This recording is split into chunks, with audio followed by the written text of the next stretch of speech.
and introduce yourself, Bree. Okay. Okay. All right. I'm Bree. Hello, everybody.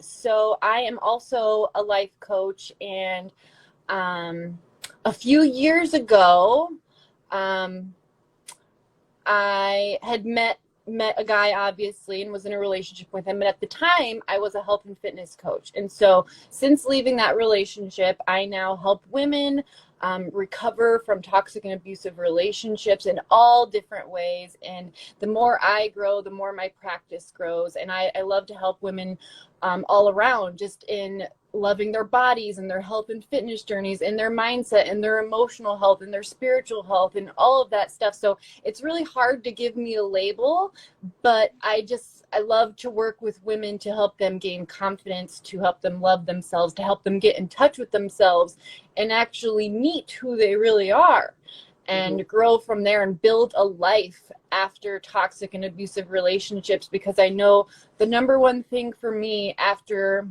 my abusive relationship, it ended 1 month before I turned 30 years old. And so turning 30, 1 month out of an abusive relationship, I had nothing, no money, no house, no home, no nothing, was living with my family. I felt broken. I felt like my life was over. I felt like I was never going to have a successful relationship after that. I felt like the world was over and I had wasted all of my best years with my abuser. So I really like to help women understand that they can have a thriving life after abusive and toxic relationships and thriving relationships. It just takes some inner work and getting to meet yourself and know yourself and heal yourself.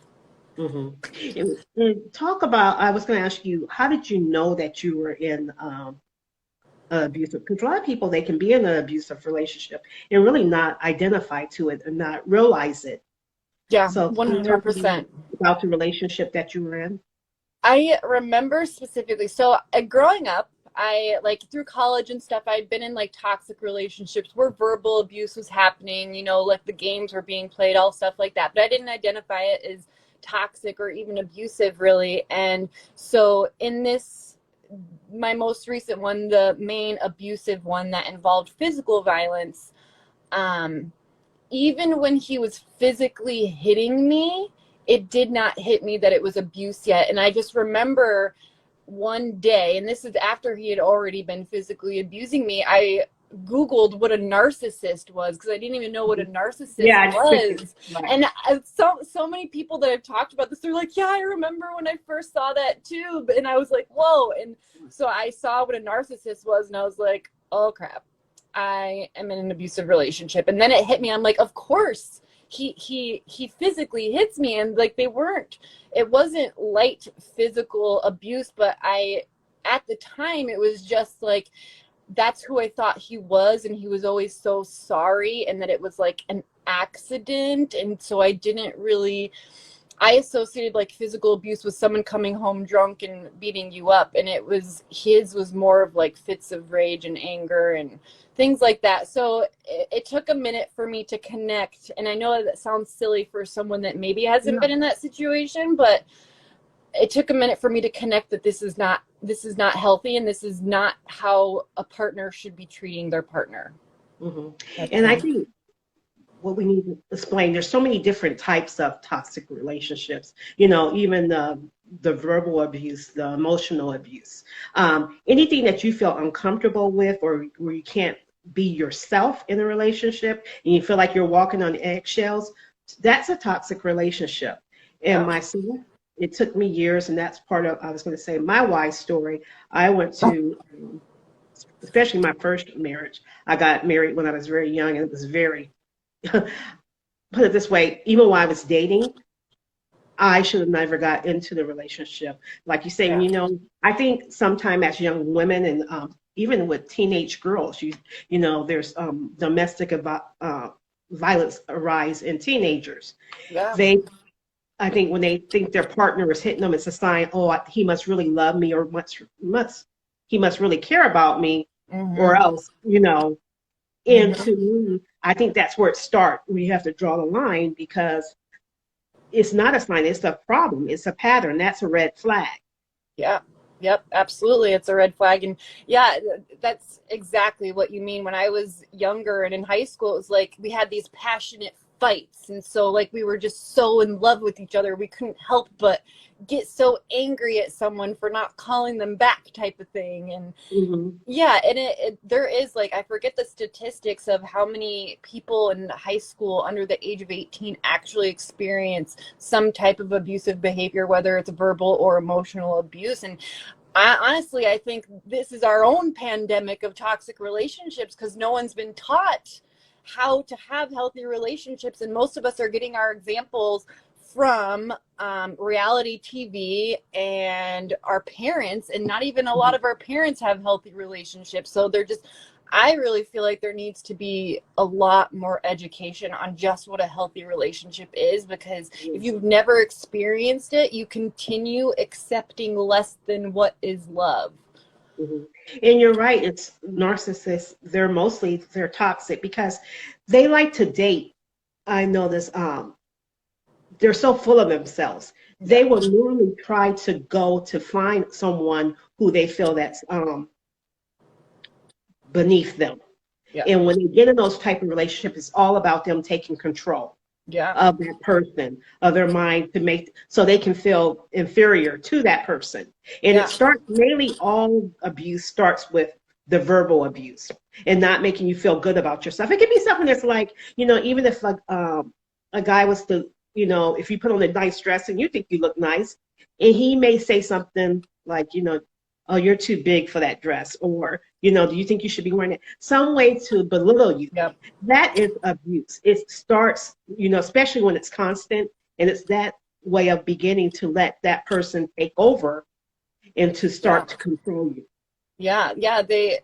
They want to, and in some cases, like, narcissists will try and get, like, also the top of the food chain, but only if you're broken enough for them to sneak their way in, type of thing. And they Mm-hmm. want someone that is insecure enough that's going to believe them when they tell you, oh, you're going to wear that dress, like, you're too big for that, like, oh, I don't want you going out looking like that, type of thing. So it's almost like they prey on these insecure people that are going to believe them when they say those things. Because if you were to grab a confident woman with a narcissist, and that guy's going to be like, no, don't wear that, you look bad like that, they're going to be like, I don't really care what you think, I don't care what you think, I'm feeling myself. Like, Right. kind of a thing. So yeah, Mm-hmm. they definitely target people specifically on, like, how can I manipulate and control this person, and how will they be quiet and insecure enough to take what I say and believe it to be truth. Mm-hmm. What drove you to the to your ex anyway, the one that you were in abuse of? What was the thing about him that, how long did you guys date? Were you guys engaged? No, we weren't engaged. I met him when I was early on into my fitness competing days. And so I was just starting to build confidence in myself, and I was just making it into the bodybuilder world. And Mm-hmm. I was working at a gym, and he was a really good looking guy. I, thought at the time, I don't see him that way anymore, but he was a really good looking guy, muscly guy, basically, to me. And then he showed me interest. And then to me, to be, like, new to the bodybuilding world and building confidence, I'm like, oh, here's this, like, big bodybuilding guy that is giving me attention. It's making me feel good. He Mm-hmm. wants me, this really handsome, charming guy, that I quickly just, like, believed him when he was giving me attention and telling me that I was different, and that, like, I made him feel a certain way, and that I was the one. And he pretty much just swept me off my feet, as narcissists do, because they come in really, really hot in the relationship. They move really fast. They basically want you to feel like you're the one very quickly, so that you get attached really quickly. And then people that have been wounded in the past and have worthiness issues, when someone tells you, oh, you're the one, I want you, you're perfect, you're like, oh, I'm perfect, and then you fall for it Mm-hmm. because you're finding your worthiness through them. So I was finding my worthiness through some man telling me that I was Mm-hmm. good enough and I was the one at first, until Mm-hmm. he hooked me in. And then, that happened. But we were together for 2.5 years. We moved in together a year after we started dating. And the day that I moved in with him, or we moved in together, is the very first day that he physically physically hit me. He had pushed me down and I kind of shrugged it off, but it was that very first day that it started. Wow. Yeah. And then after that, how long did you continue to let the abuse happen?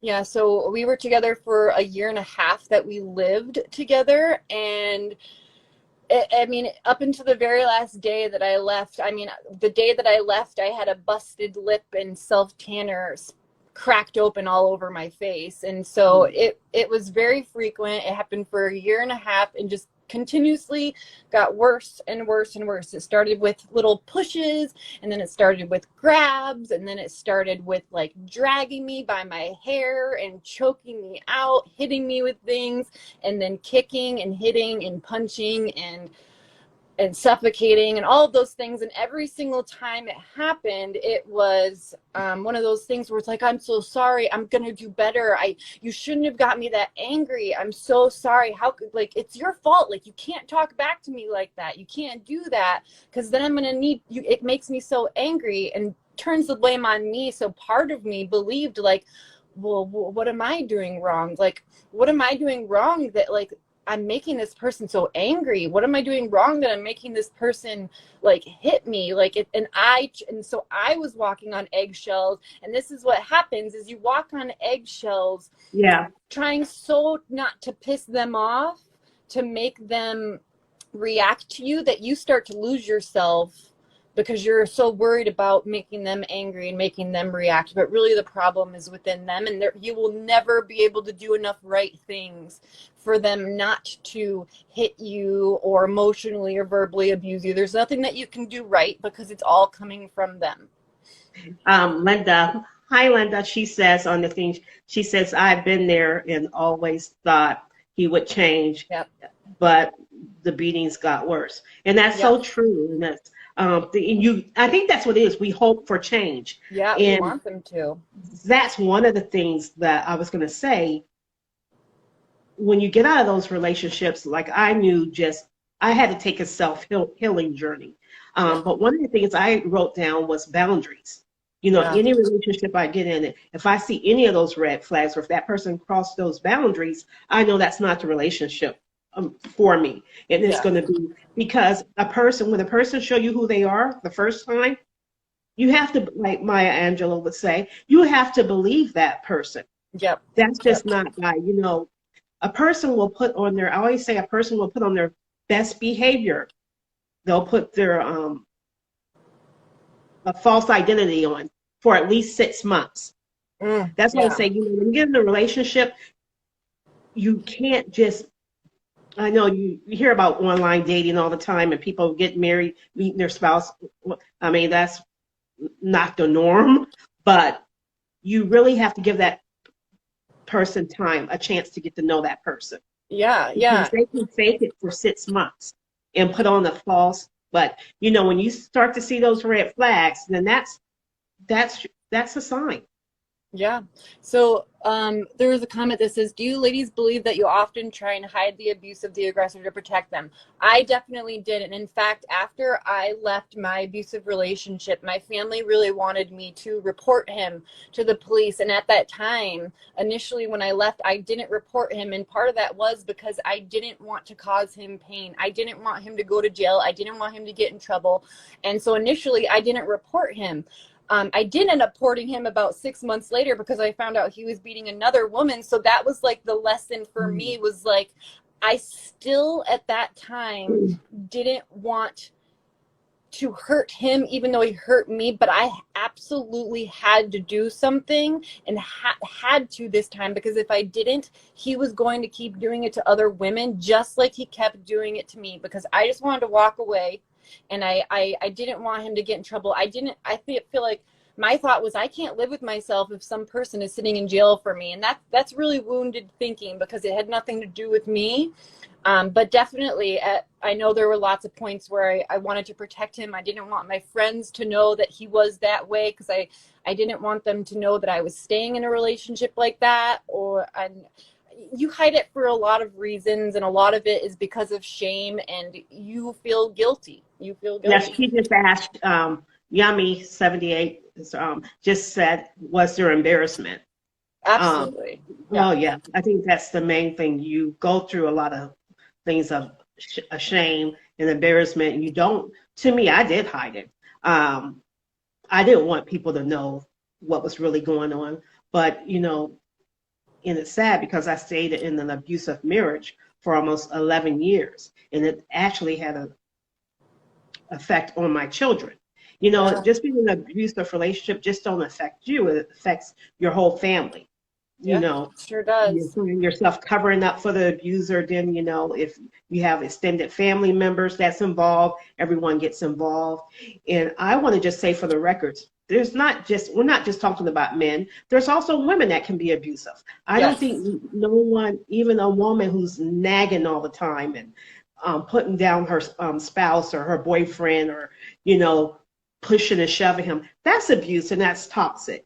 Yep. So, it can go both ways, but today we're mainly speaking about men because that's where it's the majority you see the abuse. Yes, but definitely, there definitely is.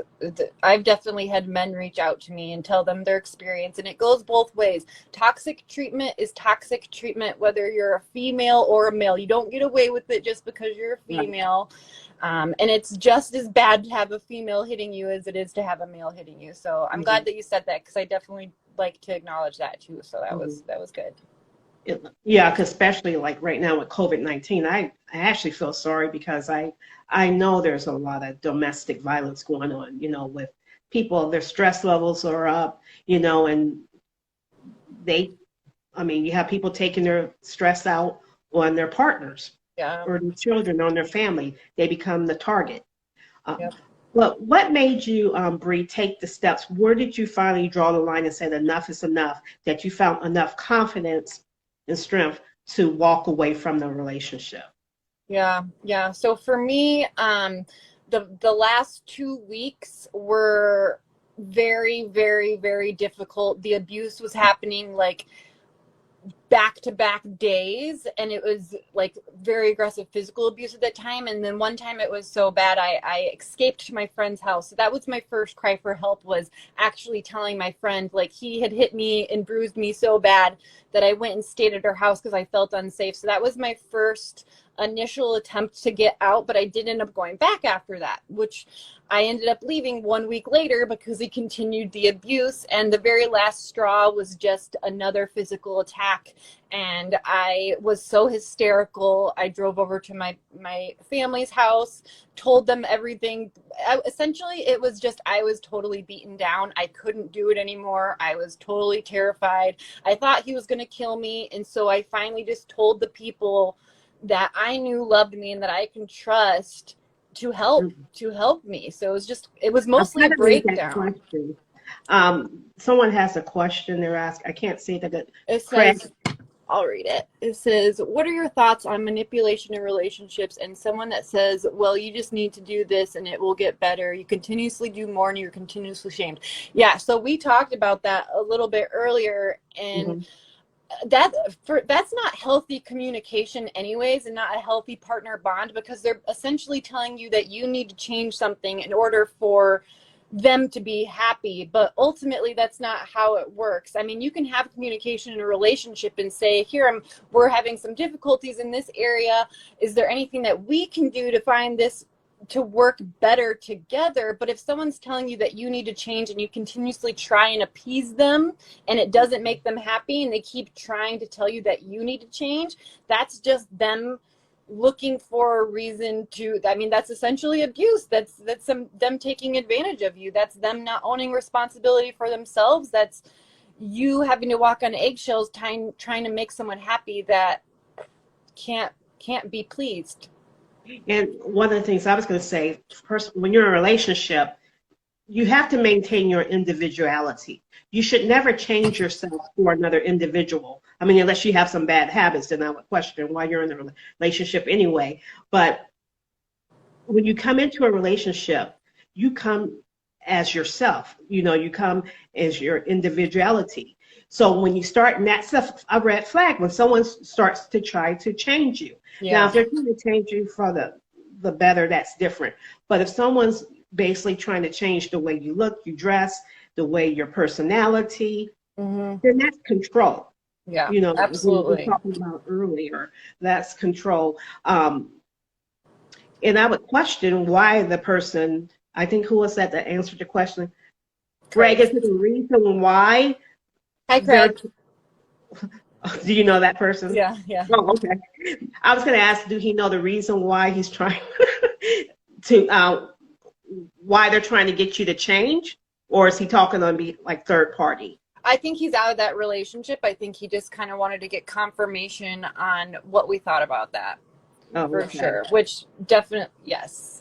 Yes, Okay. you're welcome. You're welcome. So Okay. yeah, with me, it wasn't like an act of bravery in leaving that relationship. It was really more an act of brokenness. But regardless, it got me out of the relationship, and I'm thankful that he was as bad as he was, because I always tell this to my people. I say, if he was half as bad as he was, if he like hit me every couple of months, and he was half as emotionally abusive as he was, I could have ended up staying with him for many years of my life. But since he was so abusive, it was that bad enough that it pushed me out. So I'm very thankful that it was that bad, because I was able to free myself earlier, because the behavior was so outlandish that there was just no possible way that I could stay in that relationship and live and be a human being. I was a shell of myself at the end of that. I look at that version of myself now, and I don't even know who that woman is in that relationship. Well, I did. Unfortunately, I was in an abusive marriage for years, and it was just I mean, even now, I'm still on the healing journey. It's still a process when someone beats you down emotionally um, and they tell you, it takes time to recover and Yeah. to build up your self-confidence. So that's one of the things, if anything, is to let people know it's not, and I get it, when people are in an abusive relationship or even a toxic relationship, it's, it's easier said than done. It's not very easy to just say, oh, I'm going to pick up and leave. Sometimes you're dependent on that income or of that other person, or you may Yeah. have kids together. And you're But afraid, and you mhm, don't have anywhere to go, and like, yeah, where yeah, are you there's, going to go? And yeah. like we even said, we keep going back now with the shelter in place. There's so many people. I said it a couple of weeks ago on my last live. So many people use church as a place of women to go to escape their abuser, just to get away, because a lot of times when a person is in a very abusive relationship, their significant other, their spouse or partner, will not allow them to go anywhere, but they will allow them to go to church most of the time, because they Yeah. feel like, but when they're jealous or something like that. So now with all the churches being closed, Yeah, they there's have no no escape. escape route. Yeah, they have no escape route. But No. talk to us about when you did leave, how did you start your healing process? Okay, this one is good. So a while after, or after I had left, this person was still trying to stay in contact with me, still wanted to be into my life. And at the time I was living with my family. So they obviously wanted me to have nothing to do with him, but I was still answering his phone calls and still texting him for a while. It's really hard when people leave those relationships. They say go no contact, which I didn't know at the time. I know now because I'm educated in the matter, but it's like almost like withdrawal from a drug when you're in a toxic relationship. Sorry. He was still kind of Okay. in my life a little bit. So for probably like the first 1 to 2 months after the relationship, I was still very much broken. I was very depressed. I was very sad. I didn't do anything with myself. I was sleeping all the time. I just wasn't doing anything. I was very sad. And then I remember this one thing, and I tell people this all the time. There's one day I was like, I really want to go see a movie. And he hated going to the movies, and I loved going to the movie theater. And he had taken me to the movies twice when we were dating, and I had to barter for it. Basically, he said, I'll take you if you let me do this. And I had to let him go do something. And so that I wasn't able to go to the movies. And so one day I was like, I really wanted to go see this movie, but nobody would go with me. I had no one to go with me. So I said, you know what? No one's telling me what to do. I'm just going to go to the movies by myself. And so I literally went to a matinee movie by myself, and it was the most empowering decision I have ever made. And it was then when I realized what freedom was, that I didn't have to tell somebody where I was, that I didn't have to ask someone permission, that I didn't need somebody to go with me or nor where I was at all times of the day, that I could just pick up and decide to go do something that I wanted to do for my pure enjoyment. And that was really like the Kickstarter for me that made me realize, like, whoa, I can breathe. I'm free. I don't have to answer to anybody. I don't have to worry about anybody.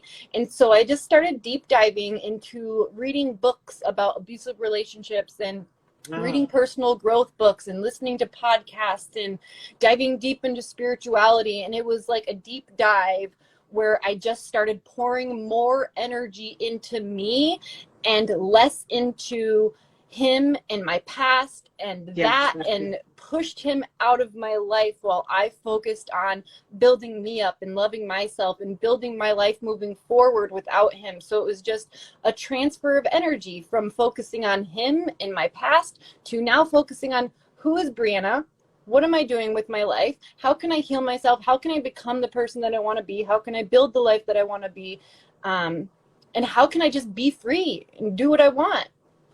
And you know, that's good that you touched on that point, Bree, because I always say, in order to know how you want, you need to date yourself. You know, like you say, go out to dinner by yourself, you know, to a fancy restaurant, go to the movies by yourself. One of the things that's on my bucket list, I should say, I haven't did yet, is taking a vacation by myself. I haven't done that yet, but you know, you need to know, and that'll like put the boundaries of how you want someone to treat you. And then, like you said, it's very empowering. So yeah, 100%. Yeah, you have to love yourself first. And that's one of my biggest points with, you know, with my clients, with people, is just teaching them how to love themselves first. Because when you love yourself, you ultimately make better decisions for yourself and don't allow things and people in your life that don't treat you that same way. So you have to have a solid foundation of who you are and love for yourself and understanding of yourself. Just like you said, date yourself. It's beautiful to date yourself. Like, you can treat yourself however you want to treat yourself. So why not choose to treat yourself like a queen, like you would want to be treated in a relationship? Right. And we have to treat our daughters that too. Yeah. One of the things I was going to say, of course, we can't ignore the fact that yours is a mouth. There's some women that they really cannot get out safely without putting themselves at risk. So, I mean, that's the key. You know, because some relationships, and I was even in that, my first marriage was, you know, if you try to leave, he may threaten your family, threaten you. Else. So when you plan, you have to kind of plan ahead of time. You have to be kind of smart and plan in secrecy, but get everything in steps in order. And it's so sad because you would think that a person have that much control that they think they can just take your life and wipe it out. But, you know, it's reality. We read about it on the news, and we see domestic, all the time. I mean, we don't talk about it enough, but domestic violence happens every day. You know, we always read about some relationship with a person or got mad or got jealous. She tried to leave and came. Safety is always key. It is. I mean, it's key. You have to plan. Fortunately, I think, Drew, it's by planning and by prayer to me, is, you know, and you always have to have someone you can confide in, to know your whereabouts, even, you know, to let them know what's going on in your relationship. You can't stay silent, because silent does not help the situation. But before we do go, I don't know, we're coming up on time. Can you give us, I'm going to give a couple of takeaways of how women or men or anyone that's planning on leaving an abusive relationship or have left, how can they reclaim their self-worth or and start the healing process? Yeah, If you can. absolutely. Yeah. So definitely number one is just to love yourself. Just as I was explaining in that story, make small decisions in honor of you, even if it's just deciding to go to a matinee movie just because you want to, even if it's just to go have lunch by yourself just because you want to, or take a bubble bath, but just start pouring energy into you. Start taking care of you and loving you, and that is the fastest track to healing, is actually showing yourself compassion and love versus sitting in your guilt, shame, embarrassment, and anger and all of those negative feelings. So that's definitely number one. Two is do the healing work. Do the healing work. Don't skimp on doing the healing work. Don't jump into another relationship. Yes, Definitely that's a take good one. time. Yeah, take time to be single and actually work on yourself. And then by the time you start another relationship, you're going to have more work to do on yourself being just in a relationship, because there's more lessons we learn through relationship. But have a good solid foundation of the healing work with yourself first, by healing your wounds that led you to that toxic relationship and wounds that you inherited from that toxic relationship. And then number three is just believe that it's possible for you to have a good life after abuse and after toxic relationships. I know for me, like I said earlier in the beginning, I was really afraid that like my life was over. There was nothing better for me. I was 30. I had nothing, no money, no home. 30th birthday, spending it by myself, just an abused woman. I thought I was never going to have a healthy relationship. I was never going to be successful. I was never going to do any of the things that I wanted to do. I thought my life was over. So believing that there's good partners out there that aren't going to abuse you, and believing that you can have a thriving life after abuse, that you're not broken, that life can be so amazing after abuse. And in fact, abuse and toxic relationships can be a huge catalyst to your growth and expansion as a human being, and you can live a much better life afterwards. That is so true. I think women always, I read something that says women always boss up and do their best after they come out of a toxic relationship. Yeah. Yep, And it's it's a true. story to tell. It's a journey. Well, my three takeaways is basically what you were just saying is, make sure you take your time. Healing takes time. It's a process. Yes. We're all still healing, right? I'm still healing. I We're am still still definitely expanding. still healing. I mean, and this to me, doing the live and talking about, like I said, my wife's story, it's a healing process for me. It's like a healing journey. It's therapeutic for me. Yeah. Another thing is when you do, like I said, date yourself, and also remember to set boundaries. Write out what your next partner or your spouse should look like, and set boundaries in the relationship. Every relationship. I mean, I even had to set those boundaries with my kids, your family. There's always boundaries that you set in relationships. Yeah. And if you notice that someone's trying to cross that boundary, you have to be firm and stick to those boundaries. Yeah, absolutely. And when we don't love ourselves and we don't know ourselves, we don't even know what our boundaries are. So Right. it's like they all coincide, and we have to gain enough confidence to be able to put boundaries in place, because we're also scared to put boundaries in place because we don't want other people to get mad at us, or we're used to not being able to have boundaries. So that is true. That's a good point. That's a good point. And I think you can start building up your self-confidence also by giving yourself positive or reciting positive affirmations. That's what I do. Or, putting little sticky notes on the refrigerator, your mirror, things, and recite these positive affirmations to start building up your self-confidence. Yes. I also do a lot of meditation and prayer. To me, when I get up in the morning, that's something that I try to do, is always to go into prayer, to pray about things. For some people, like, it may just be 15 or 20 minutes of meditation that can help you get there.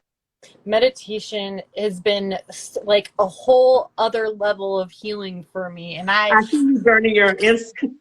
yes, I love it. Yeah, you see my incense burning? Oh Yeah. my gosh. Yes. So I'm so excited. This is besides the point, but I'm in the middle of creating a program right now that's like it's going to be like an experience where to help women get into their bodies, and it's going to be like meditations and healings and body work and breath work and using your senses and stuff. And I'm just all about that right now because it's been so huge for me. So yes, I'm all about the incense, the candles, the oils, the crystals. Mm-hmm.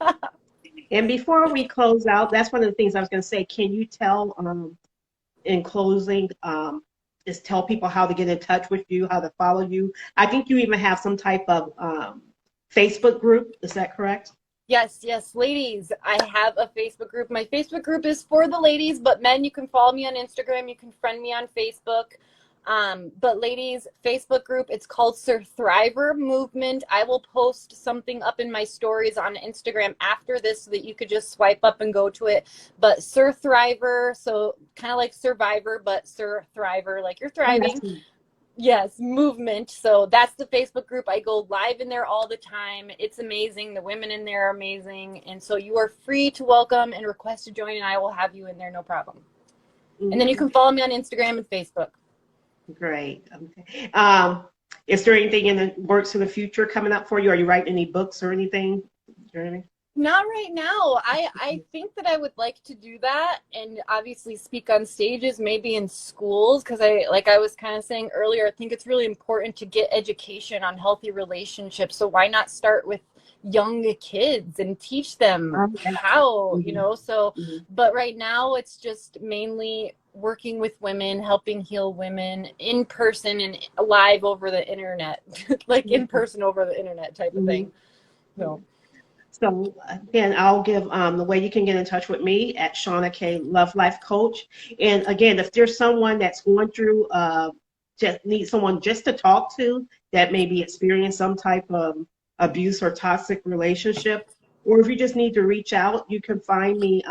You can go to my website and click on and join to do a free discovery call. I have like 30-minute discovery call sessions. And you can go to contact at Shauna K Love Life Coach, and you spell my name SHAW N like Nancy A, Shauna K Love Life Coach. You can also follow me at Shauna K LLC, and that's basically Shauna K Love Life Coach, which is the acronym for LLC. Oh, you know, I didn't know that. Yeah.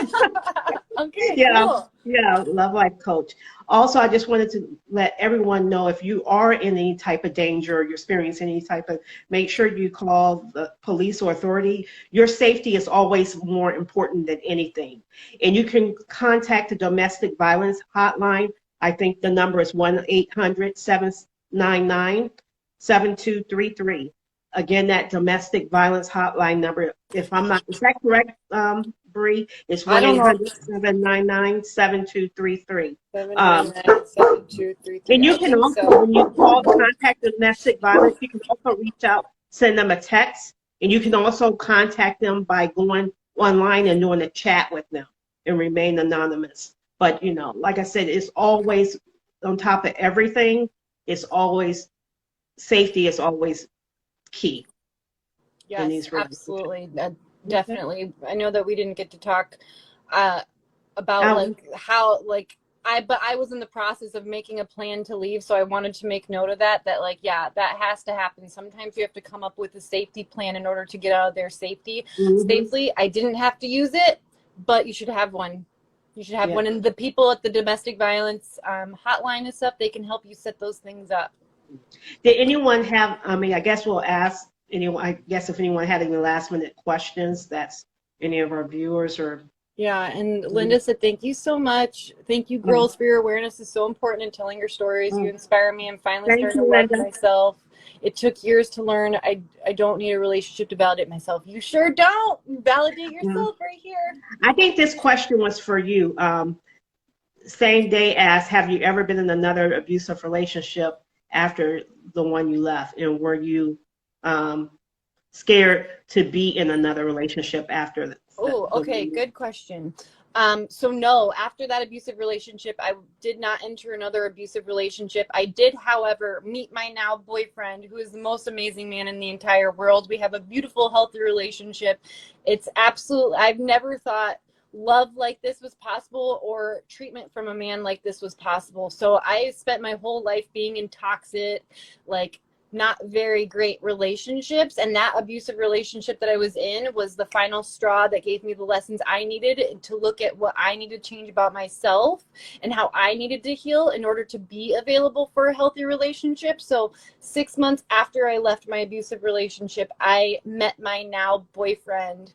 Oh, And he is amazing, and so I'm very grateful that I met a good guy. But I was scared to date. I was scared, but I had also done so much healing work that I know my intuition would tell me if it was for me or not, if the guy was a narcissist or not, and I would be able to pick up on red flags a lot easier this time around because I was ready. There's another comment for Fraser Boyle. It says, I commend you ladies. Once again, I think you guys should continue to allow more women to empower them by knowing they are not alone. Yes, thank you for that. Yes, definitely not alone. There is many. You'd like, in talking about this stuff online, I get DMs from women all the time that you look at their Instagram and they look like they have a happy, perfect life, but yet they're in a toxic and abusive relationship. That's so true. Yeah, so there's so many people out there that you wouldn't even know that are suffering with this, because you wouldn't have known I was suffering with this when I was posting pictures saying, oh, me and my best friend, me and my boyfriend saying like, oh, I love of my life.